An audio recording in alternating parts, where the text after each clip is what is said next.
다윗은 오늘 본문에서도 또한 고난받고 있습니다. 어려움 당하고 있습니다. 9절부터 13절의 내용을 보게 되면 내가 고통 중에 있습니다. 내게 은혜를 베푸소서. 내 근심 때문에 눈과 영혼과 몸이 쇠하였나이다. 또한 내 일생을 슬픔으로 보내며 나의 연수를 탄식으로 보내고 있습니다. 내 기력이 또한 나의 죄악 때문에 약해지고 나의 뼈가 쇠하였습니다. 내가 내 모든 대적들 때문에 욕을 당하고 있고 또한 내 친구들이 나를 피하고 있습니다. 이런 상황들이 계속 나열되고 있지요. 그러니까 이 고통의 원인은 참 여러 가지로 다가오게 됩니다. 한 가지 문제가 터지면 그 한 가지 문제로 끝나지 않는다는 것이죠. 그 한 가지는 또 다른 문제를 불러일으키고 또 다른 오해를 불러일으켜서 여러 가지로 힘들게 하는 게 우리의 인생의 고난이고 또한 여러분들이 겪으셨던 여러 가지 삶의 모습입니다. 그게 육체적인 것도 나타나기도 하고요, 정신적인 것도 나타나기도 하고요, 관계적인 것도 나타난단 말이에요. 육신의 병으로 끝날 줄 알았더니 그게 아니라 내 영혼도 힘들어지고, 그러다 보면 사람과의 관계도 힘들어지는 게 우리 인생살이에서 여러 겪은 고난들의 모습입니다. 그래서 어느 한 가지가 해결되어짐을 통해서 힘을 얻고 또 얻어야 되는데 그렇지 못할 경우들이 참 많이 있다는 것이죠. 다윗이 지금 그렇다는 것입니다. 그래서 이걸 무엇이라고 표현하고 있냐면 13절 말씀 함께 읽겠습니다. 13절입니다. 내가 무리의 비방을 들었으므로 사방이 두려움으로 감싸였나이다. 그들이 나를 치려고 함께 의논할 때 내 생명을 빼앗기로 꾀하였나이다. 예. 사방이 나를 치려는 것 같은, 나를 못 살게 구는 것 같은, 괴롭히는, 내 생명을 빼앗기는 것 같은 그런 상황으로 다가왔다라는 것입니다. 그렇게 느껴진다는 것일 수도 있겠고요, 실제로 그럴 수도 있고요. 그런 상황 속에서 다윗은 말합니다. 1절 말씀 우리 함께 읽겠습니다. 1절입니다.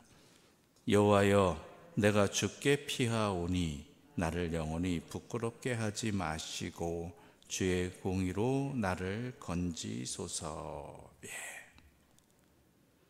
다윗의 인생사의 경험 속에서 얻은 결론은 이건 하나입니다. 어떤 문제든지 주께 피해야 된다는 것이죠. 주님을 붙들어야 된다는 것이죠. 그런데 여러분, 가만히 생각해 보십시오. 우리 그리스도인들 가운데 그러지 말아야 되는데 종종 이런 일들이 터집니다. 뭐냐면 뭔가 불편하고 어려운 상황이 되면 주를 피합니다. 주께 피해야 되고 주를 붙들어야 되는데 주를 피합니다. 주의 전을 피하고 주님의 공동체를 피하고 주님의 예배를 피하고 또한 주의 일을 포기하고, 참 우회죠. 우리가 이토록 많은 성경의 말씀을 읽었고 또한 길을 알면서도 우리는 반대로 행한단 말이에요.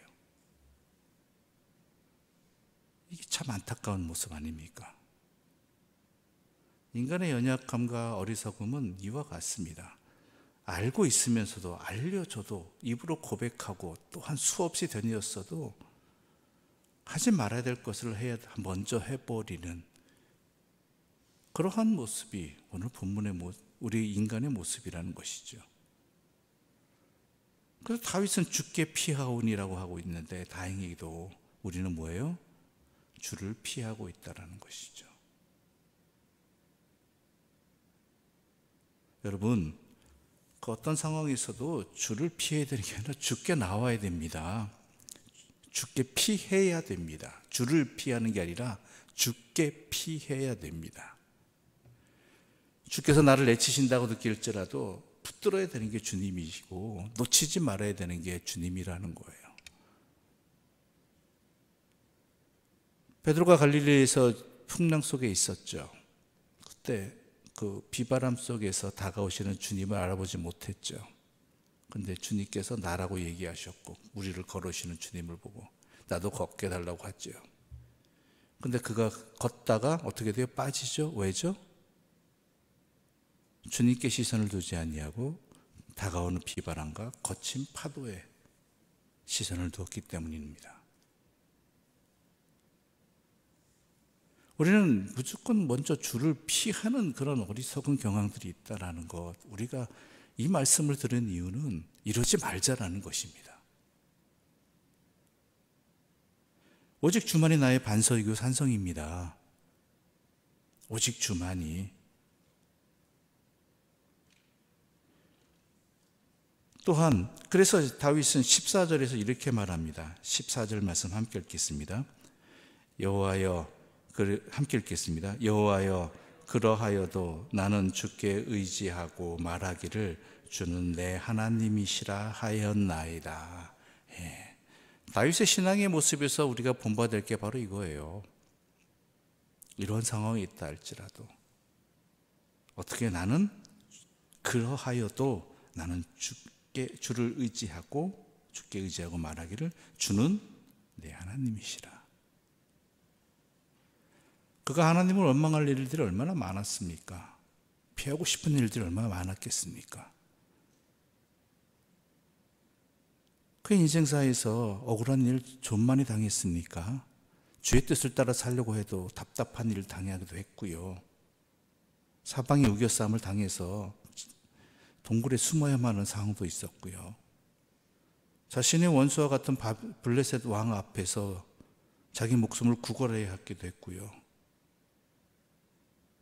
그 앞에서 미친 척도 해야 되는 그런 상황들이 그게 얼마나 많았습니까? 그럼에도 불구하고 그는 말합니다. 나는 주께 의지하고 말하기를 주는 내 하나님이시라 하였나이다. 이게 다윗의 힘입니다. 우리가 본받아야 될, 우리가 놓치지 말아야 될 지혜입니다. 오직 하나님만이, 왜냐하면 하나님만이 나의 반석이고 나의 산성이기 때문입니다. 내가 피해야 할 곳입니다. 찾아가야 할 곳, 피해야 할 곳이 하나님인데 하나님을 떠나버리고 하나님으로부터 멀어지고 하나님의 일을 안 하고 이러한 모습이 과연 우리의 신앙의 자리에서 얼마나 어리석은 일인가도 제대로 볼 수 있어야 된다는 것이죠. 물론 그 일이 쉬운 일은 아닐 겁니다. 나 자신부터 십자가에 못 박아야 되고요. 오직 주만 바라봐야 되는 이러한 상황들, 쉬운 일은 아닐 것입니다. 또한 때로는 내가 하고 싶은 대로 하는 것이 아니라 주님의 뜻을 따라야 되는, 말 그대로 우리 주님이 한쪽 뺨을 맞거든 다른 쪽 뺨도 내줘라. 그가 너와 함께 오리를 가자고 하면 심리도 가져오라 하는 이러한 하나님의 응답이 있단 말이에요. 우리에게 참 하기 싫죠. 근데 하나님 바라보고 하는 거예요. 하나님이 나의 피할 산성이시고 내가 굳건히 의지할 바위라는 것을 분명히 안다라면 이것 또한 못할 리는 없겠지만 그래도 해야 되는, 그럼에도 못하겠더라도 해야 되는 그것이 우리 인생의 지혜이고 힘입니다. 여러분 몸이 아프고 또한 여러분 자녀가 뭐 어떤 것을 구하고자 할 때 그것이 내 어쩌면 자존심을 버려야 될 일이고 내 논리 속에서 말도 안 되는 일이라면, 말도 안 되는 일이라도 그게 맞다고 한다면, 그렇게 하면 성공한다고 하면 우리는 또 감당해내잖아요. 하물며 하나님의 일인데요. 하나님의 사람으로 살아가는 일인데요. 그래서 다윗은 분명히 말합니다. 23절 말씀 함께, 23절과 24절입니다. 함께 읽겠습니다. 너희 모든 성도들아 여호와를 사랑하라. 여호와께서 진실한 자를 보호하시고 교만하게 행하는 자에게 엄중히 갚으시느니라. 여호와를 바라는 너희들아 강하고 담대하라. 아멘. 그렇죠. 내 자신의, 다윗이 말하는 거예요. 내가 경험한 바다, 내가 지금까지 살아온 길이다. 그러므로 왕으로서 어떻게 백성들에게 모든 성도들아 누구를 사랑하라? 여호와를 사랑하라. 여호와께서 진실한 자를 보호하시고 교만하게 행하는 자에게 엄중히 갚으시는 분이다. 여호와를 바라는 너희들아 강하고 담대하라. 이 얘기는 뭐예요? 여호와께 피하는 자들은 하나님께서 너희들의 반석과 피난처가 되어주셔서 강하고 담대해진다라는 것이죠. 하나님 바라보고 나아갈 때. 이것은 단순한 머릿속에서 나온 이야기 아닙니다.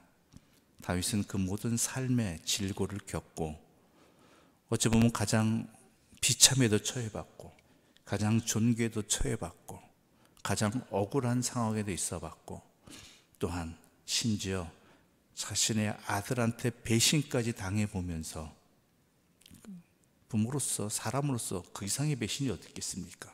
친한 친구의 배신 또한 자기 자녀의 배신 이것만큼 사람 속 뒤집는 거 없죠. 이 모든 것들을 겪으면서 그가 얻은 결론이 이겁니다. 오직 피할 곳은 여호와 하나님뿐이고 하나님만이 나의 반석이고 피난처다라는 것. 그러므로 더욱더 주께 나아가고 주를 붙들어야 되고 주님과 함께 해야 되고 그래 그것이 뭐예요? 다윗에게 있어서 여호와를 사랑하라라는 것입니다. 오늘 이 시간 이 말씀을 들은 여러분들에게도 이것이 분명한 여러분의 힘이 되기를 바라고 지혜가 되기를 바라고요. 분별하는 기준이 되기를 바라겠습니다. 우리 자신도 어떻게 될지 모르겠습니다. 저 자신도 어떻게 될지 모르겠습니다. 우리도 또한 어리석은 길을 갈 수도 있습니다. 이렇게 힘들고 저렇게 속상하면 하나님을 떠나는, 하나님으로부터 피해버리는 그러한 길을 우리도 분명히 선택할 수 있을 것입니다. 그럴 때 이 말씀이, 오늘 들은 이 말씀이 여러분에게 분명한 기억이 되고 조그마한 빛이 되어서 내가 진정으로 무엇을 해야 될지를 제대로 아는 그 믿음의 길을 끝까지 걸어갈 수 있는 그러한 든든한 하나님의 부르심의 자리, 말씀의 은혜의 자리가 되기를 간절히 소망합니다. 기도드리겠습니다. 하나님 아버지 감사합니다. 연약한 우리들을 굽어 살펴 주시어서 오늘 다윗의 시편을 통해 우리가 진정으로 놓치지 말고 더욱더 붙들어야 되고 의지해야 되고 나아갈 바가 어디인지 알려주셔서 감사합니다. 그런데 우리는 조금만 어려움을 당해도 조금만 속상한 일을 당해도 도리어 하나님의 곁을 떠나버리고 하나님과 멀어지고자 하고 하나님의 일을 하지 아니하고 하나님과의 관계를 등한히 여겨버리는, 그러면 내가 살 것 같은, 문제가 해결될 것 같은 그러한 어리석은 착각과 선택에 빠질 때가 많이 있습니다. 이제 이 말씀이 내 영혼 깊숙이 새겨지고 나에게 분명히 보이는 빛이 되게 하셔서 오직 여호와만이 나의 반석이요 피난처라는 것, 그 어떤 어려운 일을 당한다 할지라도 내가 붙들어야 되고 나아가고 의지하고 따라야 될 분은 오직 하나님 한 분, 더욱더 하나님께 나아가야 된다는 것을 명심하게 해 주시어서 우리로 하여금 교만한 자의 자리, 어리석은 자의 자리에 들지 않게 하여 주시옵소서. 예수님의 이름으로 기도드립니다. 아멘. 하늘에 계신 우리 아버지, 아버지의 이름을 거룩하게 하시며 아버지의 나라가 오게 하시며 아버지의 뜻이 하늘에서와 같이 땅에서도 이루어지게 하소서. 오늘 우리에게 일용할 양식을 주시고 우리가 우리에게 잘못한 사람을 용서하여 준 것 같이 우리 죄를 용서하여 주시고 우리를 시험에 빠지지 않게 하시고 악에서 구하소서. 나라와 영광이 영원히 아버지의 것입니다. 아멘.